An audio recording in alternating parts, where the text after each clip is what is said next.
Feeling ng kapamilya actor na si JC Alcantara ay meron siyang third eye dahil bata pa lang ay nakakakita na siya ng mga multo. Ilang beses na raw siyang pinagpapakitaan ng mga elementong mahirap ipaliwanag na hindi basta-basta nakikita ng mga ordinaryong tao. Natanong ang binatang aktor sa panayam sa kanya ng GMA kung naniniwala siya sa mga multo dahil nga kasama siya mayon sa horror movie ng GMA Pictures na P77 starring Barbie Forteza. Oo naman, naniniwala ako. Kasi bata pa lang ako nakakakita na ako ng multo, as in front talaga sa face ko. Hindi ako naniniwala before, nung na-experience ko siya, dun ako natakot talaga kasi yung tita ko, saka yung tito ko, parang namatay yung anak ng tito ko, isang baby tapos isang panganay niya.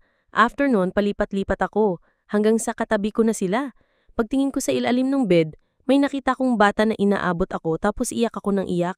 Sabi ko, may multo sa baba. Binuksan nila yung ilaw, iyak pa rin ako ng iyak. Nung kalmado na, pinatay na nila yung ilaw ulit. Yung bubong na uso dati, yung parang transparent, yung white lang, yung maliwanag. Doon dumaan, nakita ko yung yapak ng paa niya. Doon ko na-experience na makakita talaga ng multo. Tuloy-tuloy na pagbabahagi ni JC. Hindi pa raw dito natapos ang pagpapakita kay JC ng multo dahil nasundan pa ito nang magbinata na siya at lumipat sa Maynila mula sa Nueva Ecija para mag-work. Nung last, sabi ko bakit ko laging nakikita yung babae dun sa amin sa may Bungabo, Nueva Ecija. Meron nagpakita sa aking babae, color black siya, and sobrang dumi niya. Tapos lumabas siya sa face ng kuya ko. Pagtingin ko sa kanya, nakaganon yung mata niya. Sabi ko, oh my God, totoo! As in, totoong nakita ko yung face ng babae. Umiiyak ako, sabi ko, kuya, may multo sa mukha mo. Then after nun, hanggang sa nakasanayan ko nang nagpapakita siya sa akin. Pinag-pray ko siya sa Pangasinan, sa church dun. After nun, naging white na siya. Parang nagpasalamat siya sa akin. Then after nun, hindi na siya nagpakita.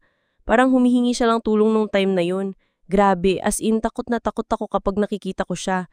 Hanggang sa sinusundan na ako hanggang doon sa isa ko pang bahay sa Nueva Ecija. Nung pinag-pray ko, nawala na siya. Pag-aalala pa ni JC.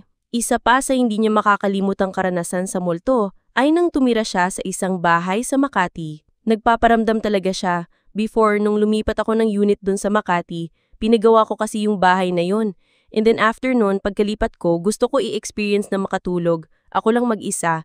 Sleep ako, may nararamdaman ako may tumatakbo sa paligid ko. And then after nung pangalawang araw, pangatlong araw, nakataas yung isang buhok ko, isa lang, ito lang. Nakahiga ako, umangat siya ng ganun ng biglaan. Hindi ko siya maipaliwanag pero as in nangyari talaga siya. Pinaalis ko na lang, sabi ko, hindi kita guguluhin. May nararamdaman talaga. Feeling ko may third eye ako. Annie JC. Anyway, mapapanood ang P77 ng GMA Pictures sa mga sinehan nationwide.